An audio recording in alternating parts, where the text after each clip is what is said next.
Hello friends, இன்றைக்கி காலையில் பார்த்தீங்கன்னா ரஞ்சன் கீழே பால் விளையாடிட்டு இருக்கும்போது பால் வந்துட்டு காம்பவுண்டுக்கு வெளியில் போய் விழுந்துருச்சு. சரி, அந்த பாலை எடுத்து கொடுக்கலான்னு சொல்லிட்டு காம்பவுண்டை தாண்டி போனால் அது ஒரு வாட்டர் பாட்டில் பக்கத்தில் விழுந்துருந்துச்சு. அந்த வாட்டர் பாட்டிலில் பார்த்தீங்கன்னா மழை தண்ணி ஃபுல்லாக நிரம்பி கொசு வந்து முட்டை வச்சுட்டு போயிட்டுருக்கு. ஒரு சின்ன வாட்டர் பாட்டிலில் பார்த்தீங்கன்னா உங்களுக்கு தெரியும், ஒரு 100 கொசுக்கு கிட்ட வந்துட்டு முட்டை வச்சுருந்துச்சு.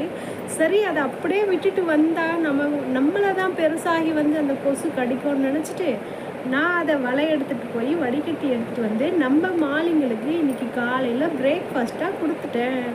பாருங்கள், எல்லாம் எவ்வளோ போட்டி போட்டு சாப்பிட்றாங்க. எப்பயுமே வந்து வாட்டர் பாட்டிலை தூக்கி போடாதீங்க. அப்படியே தூக்கி போடுற சூழ்நிலை வந்தால் க்ரஷ் பண்ணி போடுங்க. அப்போ தான் வந்துட்டு அதில் தண்ணி தேங்காது. நமக்கு தூக்கி போடும்போது தெரியாது இவ்வளோ பெரிய ப்ராப்ளம் ஆகும்னுட்டு. ஆனால் பார்த்தீங்கன்னா உங்களுக்கே தெரியும், ஒரு சின்ன பாட்டிலில் 100 கொசு கிட்ட இருக்குது. தயவு செஞ்சு பாட்டிலை க்ரஷ் பண்ணாமல் போடாதீங்க ப்ளீஸ்.